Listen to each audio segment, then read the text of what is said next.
मौन हो, कुछ बोलिए, बोलो, कुछ बोलो। अश्वत्थामा तुम्हें क्या चाहिए वो बोल दो। भीष्म पितामह ने बार बार पूछा, बार बार पूछा, बार बार पूछा। तब अश्वत्थामा ने फिर कहा, राजा द्रुपद का राज्य चाहिए। राजा द्रुपद का राज्य, जिस द्रुपद के राज्य से मेरे पिता को धक्के मारकर निकाला था, जिस द्रुपद के राज्य से मेरे पिता को अपशब्द कहकर निकाला था,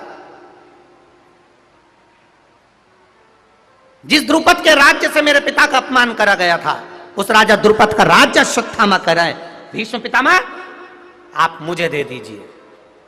भीष्म पितामह ने कहा, द्रुपद और द्रोणाचार्य का भाव क्या है? अश्वत्थामा ने कहा, यह द्रुपद राजा मेरे पिता का मित्र है, पर मेरे पिता गए, उसने अपमानजनक शब्द कहकर धक्के मारकर निकाल दिया। आप सबसे एक निवेदन करना चाहूंगा, पहले भी करा, तुम्हारे मित्र आपस में गालियों से बात करते हो, आप शब्द कहते हो, ताना देते हो, आड़ा टेढ़ा बोलते हो, अपने घर के बच्चे को उस मित्र के पास तुम्हारे साथ लेकर मत जाओ, क्योंकि वो आप शब्द कहेगा, आड़ा टेढ़ा बोलेगा, ताने देगा, भले हंसी में कर रहा है, मजाक में कह रहा है, पर बच्चों के दिल में अगर बैठ गया और बच्चों के भीतर अगर उतर गया तो वो एक ना एक दिन तुम्हारे लिए विनाश का कारण बन सकता है। कोरा कागज है बच्चे, बच्चों के मन में कभी पाप नहीं होता। बच्चे एकदम कोरा कागज रहते हैं, एकदम कोरा कागज।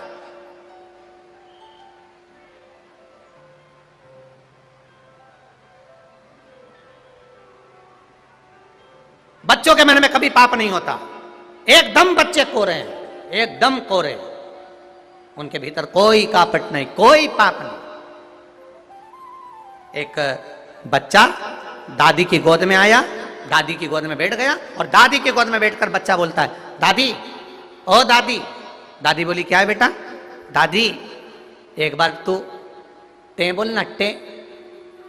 दादी बोली, बेटा ये क्या होता है? दादी तू ऐसा बोलना, टे टे, तू ऐसा बोल, केवल एक बार बोल दे दादी, टे। दादी ने कहा, ये टे क्या होता है? ये टे होता क्या है? नहीं दादी तू बस ऐसा बोल, टे बोल दे तू, टे। दादी ने कहा, ये टे क्या होता है? अरे दादी तू बोल तो सही। दादी बोली, नहीं बोलूंगी, पहले बता टे क्यों बुलवा रहा है? नहीं दादी तू बोल।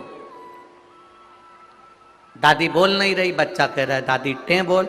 दादी ने 5 रुपए निकाले, बच्चे को दिए, ले बेटा बाजार में से टॉफी ले आना, खा लेना। अब बता तुम मुझसे टे क्यों बुलवा रहा था? अरे दादी रात को मम्मी पापा पलंग पे बैठ के बात कर रहे थे, जब बुढ़िया टे बोल जाएगी तो सारी जायदाद अपनी हो जाएगी। बरहानपुर वालों तुम टे मत बोलना रे, कोई कितना ही प्रयास कर ना बोल। बच्चे कोरा कागज है, बच्चों के मन में पाप नहीं है, बच्चों के मन में कपट नहीं है, बच्चों के मन में बेईमानी नहीं है, बच्चों के मन में छल नहीं है, बच्चों के मन में प्रपंच नहीं, कोरा है।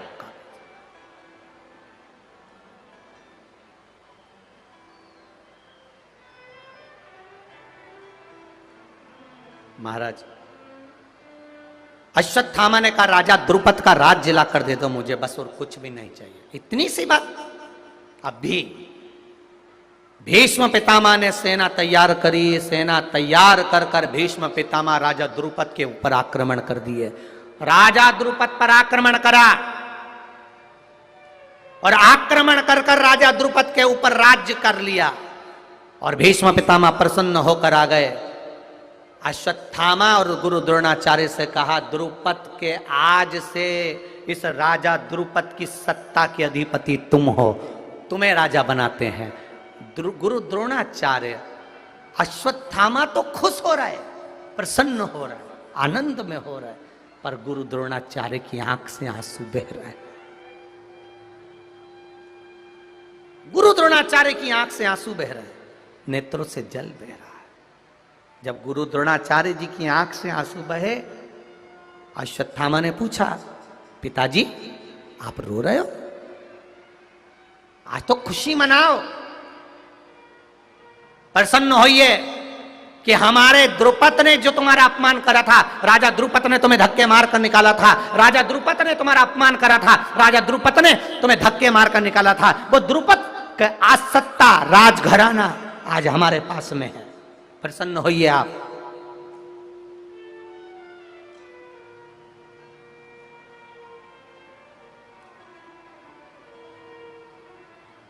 तुलसी या संसार में सबसे मिलिए धाय, ना जाने किस वेश में नारायण मिल जाए।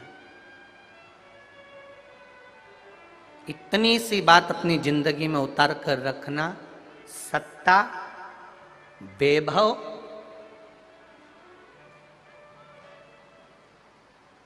धन, संपदा सदा एक सी नहीं रहती। व्यवहार बनाकर चलना, अगर कुछ चले भी गया तो वापस प्राप्त हो सकता है। प्रेम बनाकर चलिए, वात्सल्यता बनाकर चलिए, इसने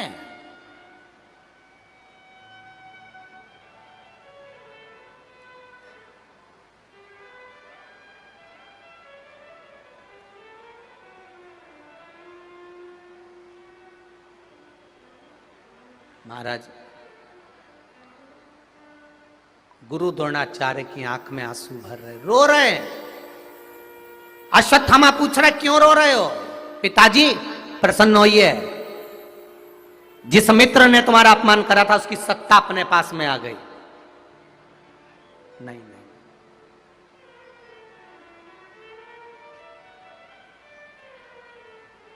गुरु द्रोणाचार्य का शब्द पूरे बरहानपुर के लोगों के लिए और पूरे देश के लोगों के लिए है। याद कर कर रखना, गुरु द्रोणाचार्य का शब्द।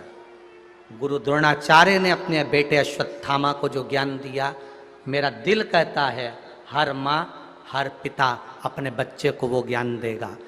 हर माँ हर पिता गुरु द्रोणाचार्य का शब्द जो अश्वत्थामा से कहा, वो हर माँ हर पिता अपने बच्चे से कहे कि छीन कर खाने वाले का कभी पेट नहीं भरता और बांट कर खाने वाला कभी भूखा नहीं मरता।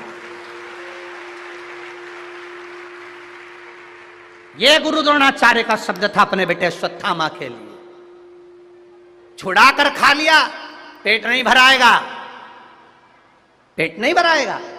छीन कर खाने वाले का, छुड़ा कर खाने वाले का, चोरी कर कर खाने वाले का, दगा कर कर खाने वाले का, किसी का अपमान कर कर खाने वाले का, किसी के साथ छल कर कर खाने वाले का कभी पेट नहीं भराता। और जो बांट कर खाता है, सबको देकर खाता है, वो कभी भूखा नहीं मरता, कभी भूखा नहीं सोता। उसका पेट महादेव भरता है, भरता है मेरा महादेव। आप दीजिए, आपका समर्पण, आपका प्रेम, आपकी करुणा लुटाइए। कई लोग कहते हैं गुरुजी, कई लोग कहते हैं ये क्या है शिव पुराण में जो इतने लाख लाख, आज कम से कम छठे दिन की कथा है, सारे रिकॉर्ड तोड़ दिया आपने, सारी कथाओं का, सारी कथाओं के रिकॉर्ड तोड़ दिए, सारी कथाओं के रिकॉर्ड तोड़ दिया आपने। कहीं पूरे प्रांगण में, कहीं लोग धूप में कि अच्छा व्यवस्था करने वाले भी कितनी व्यवस्था करें। टेंट लगाने वाला है कैपेसिटी के अनुसार टेंट लगाएगा कि 2 लाख स्क्वायर फीट का लगाए, 4 लाख का लगाए, 5 लाख का लगाए, पर यही नहीं मालूम पड़ता कि तुम आओगे कितने रे। दिक्कत तो यहां अड़ी पड़ी है ना।